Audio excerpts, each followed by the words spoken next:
Hello friends, welcome to our channel ICSC Easy Learn.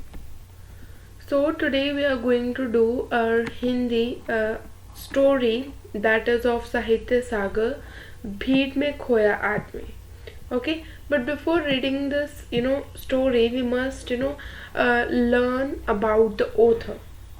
So the author of Bheed Mein Khoya Aadmi is Leeladhar Sharma Parvartia. Now let's see. You should don't have to do this means about the details of the author, but you must keep the name of the author in your mind. Okay, they can ask you in the examination. So they have said that Leeladhar Sharma का जन्म 1 जनवरी 1919 को Almora means Uttar Pradesh के किसान परिवार में हुआ. विद्यार्थी जीवन में Premchand is another famous author इन हिंदी के उपन्यासों को पढ़कर कांग्रेस के सक्रिय सदस्य बन गए. So we can say that जब लीलाधर शर्मा बच्चे थे, अपने विद्यार्थी जीवन में थे, तो वो प्रेमचंद के जो उपन्यास है उनको पढ़ना बहुत पसंद करते थे और उन्हीं को पढ़कर वो आगे चलकर कांग्रेस के एक सक्रिय सदस्य बन गए. ओके और फिर उन्हें बीच बीच में जेल यात्राओं के कारण नियमित अध्ययन खंडित होता रहा. मीन्स जो वो प्रेमचंद के बारे में पढ़ते थे, प्रेमचंद के उपन्यास पढ़ते थे, उसके बाद वो कांग्रेस के अंदर जाके उनके सदस्य बने. तो कांग्रेस के सदस्य बने तो वो ब्रिटिश के खिलाफ भी लड़ने लगे, तो बीच बीच में वो जेल भी जाने लगे. जेल जाने की वजह से खंडित उनका जो अध्ययन मीन्स जो वो प्रेमचंद की उपन्यास पढ़ते थे तो वो उनमें खंडित हुआ. मीन्स उनमें उसको थोड़ा सा डिस्ट्रैक्शन हुआ. ओके, वो उसे पूरा नहीं कर पाया.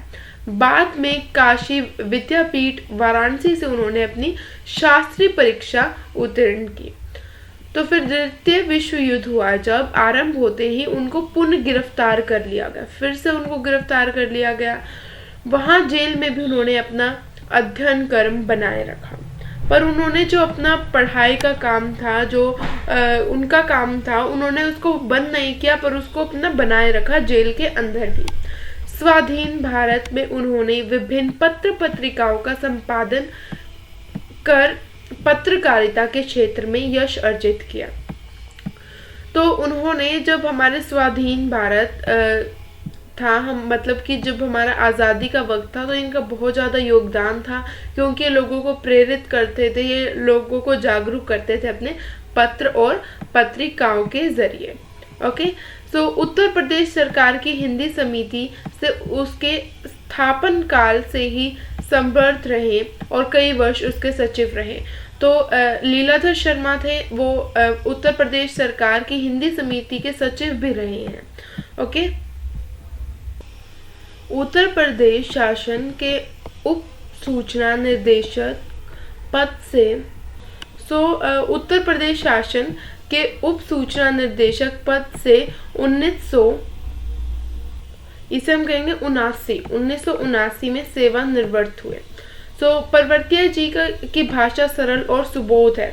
ओके, तो जब हम ये स्टोरी पढ़ेंगे तो हमें पता चलेगा कि जो लीलाधर है, जो इनकी लैंग्वेज है, जो इनकी भाषा है, वो बहुत ही सरल, बहुत ही इजी वे में लिखते हैं. ठीक है, उनकी रचनाओं में कथा और रिपोर्टाज की शैली का आनंद रहता है. उनके प्रमुख 2 रचनाएं संयुक्त राष्ट्र संघ और स्वतंत्रता की पूर्व संध्या उत्तर प्रदेश सरकार से पुरस्कृत हुई है. उन्होंने गांधी साहित्य के अहिंसा खंड का संपादन भी किया है. तो ये उनकी कुछ अचीवमेंट्स के बारे में है. हिंदी के विकास में परवर्ती जी का विशेष योगदान है. राष्ट्र विषयों को हिंदी में सरलता से प्रस्तुत करने में वे बेजोड़ हैं. So on this page they have given about the author in detail, but you must not have to learn these, but you should learn the name of the author. Now let's move to the story. So now let's start our story, that is भीड़ में खोया आदमी. So प्रस्तुत निबंध जनसंख्या वृद्धि और पर्यावरण प्रदूषण को ध्यान में रखकर लिखा गया. सो सी, जो जनसंख्या वृद्धि है, जनसंख्या वृद्धि का मतलब पॉपुलेशन के अंदर क्या आना, बढ़त आना, मीन्स ओवर पॉपुलेशन होना, और पर्यावरण प्रदूषण, ओके, और पोल्यूशन होना, ये दोनों ही बहुत मेन और सीरियस टॉपिक्स हैं। तो इनको ध्यान में रख के ही जो ये चैप्टर है ये लिखा गया है, ओके, जो स्टोरी है लिखी गई है। मनुष्य यदि जनसंख्या वृद्धि पर नियंत्रण नहीं लगाएंगे तो वह दिन दूर नहीं जब हम सभी स्वयं इस भीड़ में और इससे उत्पन्न समस्याओं में पूरी तरह खो जाएंगे। तो यहाँ तक कहने का मतलब क्या है कि अगर हम जनसंख्या मीन्स अगर हम पॉपुलेशन के ऊपर रोक नहीं लगाएंगे, ठीक है, पॉपुलेशन ऐसे ही बढ़ती रही, तो वो दिन भी दूर नहीं है जब हम खुद इस पॉपुलेशन के अंदर, इस भीड़ के अंदर हम गुम हो जाएंगे, ओके। और जो ये पॉपुलेशन है, ठीक है, पॉपुलेशन से बहुत ज़्यादा प्रॉब्लम्स हो आती है, जैसे कि पोल्यूशन बढ़ता है, और हम चैप्टर के अंदर पढ़ेंगे कि किस किस तरह की परेशानियां होती हैं, ओके। तो उसके अंदर भी हम, उस भीड़ के अंदर भी हम पूरी तरीके से खो जाते हैं उन समस्याओं के अंदर, ओके। इस कथा प्रसंग में उठाई गई समस्याएं समाधान की ओर अग्रसर करती है। तो इस स्टोरी के अंदर, इस प्रसंग के अंदर जब हम समस्याएं देखेंगे तो उससे हमें, हमारे अंदर समाधान की क्या आएगी, अग्रसर होगा, हम समाधान के लिए अग्रसर होंगे। जब हम इन समस्याओं को इस स्टोरी के अंदर पढ़ेंगे तो हमारे मन में क्या आएगा, कुछ वी कैन से कि सुधार की भावना आएगी, ठीक है। सो यह विषय हमारे देश की खुशहाली और भविष्य के लिए आवश्यक और महत्वपूर्ण है, ठीक है।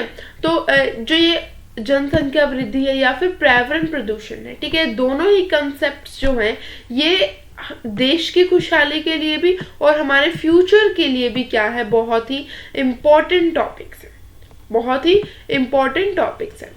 तो हमारा पहला कैरेक्टर है बाबू श्यामला कांत। कौन है बाबू श्यामला कांत? इसको भी हम इंट्रोड्यूस करवाएंगे कि अनियोजित परिवार का लेखा जोखा हमें परिवार के सुखी और संपन्न होने की दिशा में सोचने पर मजबूर करता है। So now let us start this story. तो आप यहाँ पे देखोगे मेरे, मेरे मतलब कि यहाँ पे जहाँ पे भी मेरे, मैं आता है, इसका मतलब कौन है, हमारे ऑथर, ओके। तो हमारे ऑथर ही नरेटर हैं इस टाइम पे। सो मेरे मीन्स लीलाधर एक अभिन्न मित्र है, लीलाधर के एक अभिन्न मित्र है, मीन्स उनके एक मित्र हैं और उन मित्र का नाम क्या है, बाबू श्यामला कांत, ओके। तो हमारा पहला कैरेक्टर हो गया हमारा ऑथर खुद, जो कि लीलाधर शर्मा है, और जो सेकंड कैरेक्टर है वो क्या है, बाबू श्यामला कांत, जो इनके मित्र हैं, जो इनके दोस्त हैं। तो इनके बारे में कैरेक्टराइजेशन दे रखा है कि ये बहुत ही सीधे साधे हैं, बहुत परिश्रमी हैं, ईमानदार हैं, किंतु निजी जिंदगी में बड़े लापरवाह हैं। सो सीधे साधे, परिश्रमी, ईमानदार होने के बावजूद जब इनकी पर्सनल लाइफ आती है तो उस के बारे में बहुत ही केयरलेस है, ओके।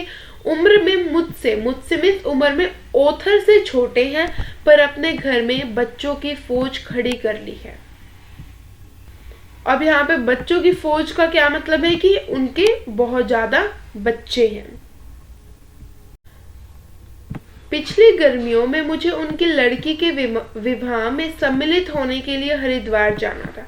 तो जो बाबू श्यामला कांत है वो हरिद्वार में रहते हैं, और जो हमारे ऑथर हैं उन्हें पिछली गर्मियों के अंदर कहाँ जाना था, जो उनके दोस्त हैं उनकी लड़की के विवाह में सम्मिलित होने जाना था, और वो कहाँ जा रहे थे, हरिद्वार। तो 15 दिन पहले आरक्षण के लिए स्टेशन पर गया तो वहां पहले से लोगों की लंबी कतार खड़ी थी। इसका मतलब क्या है कि आरक्षण का मतलब क्या होता है, आरक्षण का मतलब होता है कि जो फीस है, जो एक्चुअल फीस है हमारी ट्रेन की, उसमें थोड़ी सी छूट के लिए, थोड़े डिस्काउंट के लिए उसे हम आरक्षण कहते हैं, ठीक है। उसके लिए जो हमारे ऑथर हैं वो 15 दिन पहले स्टेशन पे जाते हैं, ठीक है। तो वहां पे देखते हैं कि लोगों की पहले से ही लंबी कतार खड़ी थी। उसके बावजूद फिर उन्हें घंटों प्रतीक्षा के बाद मेरी बारी आई तो पता चला कि किसी भी गाड़ी में स्थान खाली नहीं है, ठीक है। इतनी सारी भीड़ थी, पर कुछ घंटों की प्रतीक्षा के बाद जब उनकी बारी आई तो उन्हें क्या पता चला कि किसी भी रेलगाड़ी के अंदर कोई भी स्थान खाली नहीं है। पर जाना तो आवश्यक था, इसीलिए मुझे मीन्स ऑथर बिना आरक्षण के ही निकलना पड़ा, मीन्स पूरी फीस दे के उन्हें वहां पे जाना पड़ा। जब गाड़ी आई तो क्या देखता हूँ, मतलब कि जब वहां पे रेलगाड़ी आती है स्टेशन के ऊपर तो वो क्या देखते हैं कि उसके अंदर तिल रखने को भी जगह नहीं। तिल रखने को भी जगह मतलब कि बिल्कुल थोड़ी सी भी जगह नहीं थी, ठीक है, ये उसको दर्शाता है। और प्लेटफॉर्म पर चढ़ने वालों की भीड़ जबरदस्त धक्कम धक्का करने में लगी है। इसका मतलब क्या है कि पहले से ट्रेन के अंदर जगह नहीं थी तिल रखने के लिए भी, ठीक है, पर और प्लेटफॉर्म के ऊपर भी जो चढ़ने वाले लोग हैं, चढ़ने वाली जो भीड़ है, उनके अंदर भी पूरी जबरदस्त धक्कम धक्का हो रही थी। तो मेरे पास मतलब कि जो ऑथर है उनके पास बहुत कम सामान था, तो वो आसानी से जा सकते थे, पर इतनी भीड़ थी तो उन्हें एक कुली की सहायता लेनी पड़ी, ठीक है। यदि उसने मतलब यदि कुली ने खिड़की से मुझे भीतर ना धकेला होता, कि अगर जो कुली है उसने उनको खिड़की जो होती है उसके अंदर से नहीं भीतर धकेला होता तो गाड़ी छूट जाती। और लक्सर में मुझे गाड़ी बदलनी थी, तो उन्हें गाड़ी कहाँ पे बदलनी थी, उन्हें गाड़ी लक्सर के अंदर बदलनी थी। ओके, तो ये आपको याद रखना है। किसी तरह खिड़की से बाहर कूदा तो क्या देखता हूँ, पूरी ट्रेन की छत यात्रियों से पटी पड़ी है। तो जब भी वो खिड़की से बाहर निकलते हैं, मतलब कि जो हमारे ट्रेन का डोर होता है वहां से बाहर निकलते हैं, कूदते हैं, तो क्या देखते हैं कि छत के ऊपर भी यात्रियों की भीड़ लगी हुई थी। तो वो क्या कह रहे हैं कि सोचता हूँ अपने प्राणों को भीषण संकट में डालकर ट्रेन की छत पर यात्रा करने के लिए लोग क्यों मजबूर हुए। तो अब यहाँ पे क्या कर रहे हैं, वो डीप अपने अंदर वो सोच रहे हैं, क्या सोच रहे हैं कि वो अपने जो प्राण हैं उनको वो संकट के अंदर डालकर वो ट्रेन के ऊपर, ट्रेन की छत के ऊपर बैठने को क्यों मजबूर है। क्यों मजबूर है, क्योंकि भीड़ ज्यादा है, ठीक है। भीड़ मीन्स ओवर पॉपुलेशन है मेनली। इन लोगों को रेल के नियम, व्यवस्था और अनुशासन।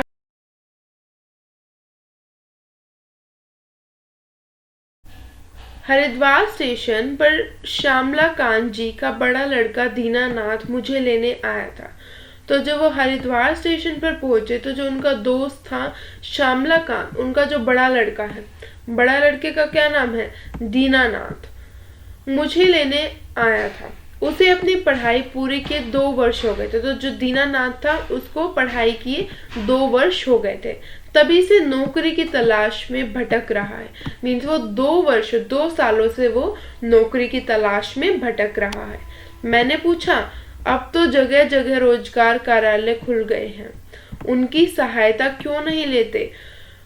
रोजगार कार्यालय मीन्स जहाँ पे आपको काम मिल सके, वो कार्यालय वी कैन से कि खुल चुके हैं, ओपन हो चुके हैं। तो ऑथर कहते हैं कि तुम वहां पे अप्लाई क्यों नहीं करते, उनकी तुम मदद क्यों नहीं लेते।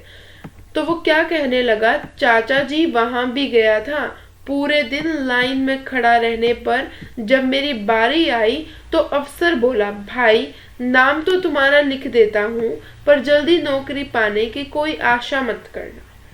तुम्हारी योग्यता के हजारों व्यक्ति पहले से इस कार्यालय में नाम दर्ज करा चुके हैं। मैं सोचने लगा, जब एक छोटे शहर का ये हाल है तो बड़े शहरों में बेरोजगारों की कितनी भीड़ भटक रही होगी। ओके, तो ये जो हमारे ऑथर हैं वो क्या बता रहे हैं, वो एक प्रॉब्लम बता रहे हैं कि ओवर पॉपुलेशन के चलते पहली प्रॉब्लम क्या है, बेरोजगारी। पहली प्रॉब्लम क्या है, बेरोजगारी, जो हमें इस पैरे से समझ में आती है। So this is the first problem, you must keep that in your mind. इस पैरे से हमारी फर्स्ट प्रॉब्लम पता चलती है। घर पहुंचा तो छोटे से मकान में सामान की ठूस मठास और बच्चों की भीड़ देखकर मेरा दम घुटने लगा। तो जब उन अपने मित्र के घर पे पहुंचे तो उन्होंने क्या देखा कि छोटे से मकान था और उसके अंदर जो सामान था उसको ठूस रखा था, ठीक है, और बच्चों की भीड़ थी, ऊपर से इतने सारे बच्चे थे। तो जो ऑथर है उसका थोड़ा दम सा घुटने लगा। मैंने श्यामला बाबू से पूछा, क्या तुम्हारे पास यही 2 कमरे हैं। वे बोले, क्या करूं मित्र, 2 वर्ष पहले इस शहर में आया था, तभी से मकान की तलाश में भटक रहा हूँ। शहर में चक्कर काट काट कर जूते घिस गए। निराश होकर जब थक गया तब साल भर बाद मकान के नाम पर सिर छिपाने के लिए गली के अंदर ये छत मिली है। तो यहाँ पे हमें सेकंड प्रॉब्लम पता चल रही है, ठीक है। अगर ओवर पॉपुलेशन है उसकी हमें सेकंड प्रॉब्लम पता चल रही है। कौन सी प्रॉब्लम पता चल रही है हमें सेकंड प्रॉब्लम पता चल रही है कि जब हमारी ओवर पॉपुलेशन होती है तो स्पेस की भी कमी होती है, रिसोर्सेज की भी कमी होती है। ओके, सो यहाँ से हमें ये पता चल रहा है शहर पहले की तुलना में कई गुना फैल चुका है। दूर दूर तक कई कॉलोनी बन गई है, फिर भी मेरी तरह न जाने कितने लोग मकानों के लिए भटक रहे हैं।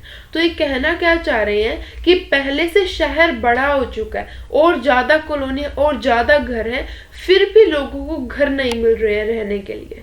इसका मतलब क्या है कि बहुत ज्यादा पॉपुलेशन है और उनको स्पेस मिलना भी बहुत ज्यादा मुश्किल है।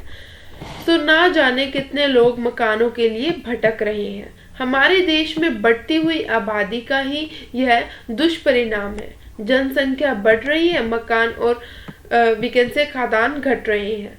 तो हमारी पॉपुलेशन इंक्रीज कर रही है पर रिसोर्सेज इतने नहीं है, ठीक है, रिसोर्सेज डिक्रीज।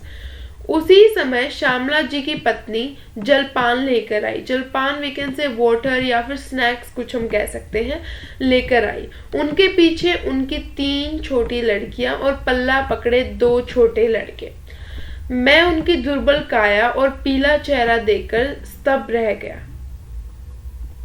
ठीक है, तो आपको यहाँ से आइडिया मिल रहा है कि जब उनकी पत्नी आती है तो पत्नी के पीछे 3 तो छोटी लड़कियां होती है और 2 छोटे लड़के होते हैं। ठीक है, मैं उनकी मीन्स ओथर जो उनकी वीकेंड से पत्नी होती है बाबू श्यामलाकांत की, उनका दुर्बल काया मीन्स उनका बहुत दुर्बल सा शरीर देखकर और उनका पीला चेहरा देखकर स्तब्ध रह गया।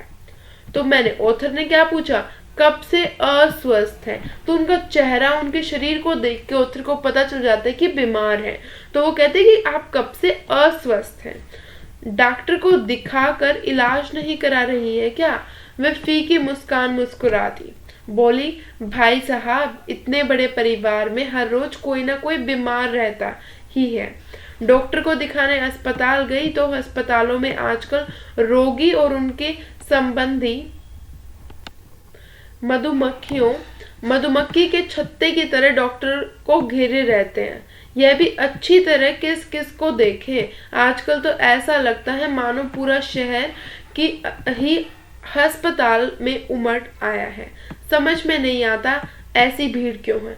तो ये है हमारा third problem due to over population. Third क्या है हमारी कि अगर पॉपुलेशन ज्यादा है तो रिसोर्सेज कम है, तो हॉस्पिटल के अंदर भी बहुत ज्यादा भीड़ है। जैसे कि श्यामलाकांत की पत्नी कह रही है कि जो डॉक्टर के आसपास जो मरीज होते हैं और जो उनके संबंधी होते हैं वो एक मक्खी का जो वीकेंड से कि छत्ता होता है उसकी तरह डॉक्टर को वो घेरे रखते हैं। तो डॉक्टर भी अच्छे से सबको चेक नहीं कर पाता है। ठीक है, और वो कह रही है कि आजकल तो ऐसा लगता है कि जो पूरा शहर है वो कहाँ डॉक्टर के पास पहुंच चुका हो। अब आगे और एग्जाम्पल देती है उनकी पत्नी कि अब यही देखिए ना, मेरी तबीयत भी ढीली ही रहती है। सोचा था विवाह के कपड़े दर्जी से सिलवा लूंगी। बड़े बेटे को दर्जी के यहाँ भेजा, लेकिन वह जिस किसी भी दुकान पर गया हर दर्जी ने पहले से सिलने आए कपड़ों का ढेर दिखाकर अपनी मजबूरी जाहिर कर दी। पहले ग्राहक का स्वागत होता था, अब उसे भी चिरोरी सी करनी पड़ती है, फिर भी समय पर काम नहीं होता। दुकानें पहले से कहीं अधिक खुल गई हैं, लेकिन ग्राहकों की बढ़ती हुई भीड़ के लिए वह अब भी कम पड़ रही है। अब ये हमारा है फोर्थ प्रॉब्लम। ठीक है, वो अपनी प्रॉब्लम बता रही है कि शादी के लिए उसे उसकी तो तबीयत खराब है तो वो अपने कपड़े नहीं सिल सकती इतने शादी के लिए। तो वो दर्जी के पास जब अपने बड़े बेटे को भेजती है तो सारे जितने भी दर्जी हैं वो पहले से कपड़े जो आए हैं, पहले जो कपड़े आए हैं उनको दिखा के अपनी जो मजबूरी है उसको जाहिर कर देते हैं और बताते हैं कि हमें भी इतना सारा काम है तो हम आपका काम नहीं कर सकते।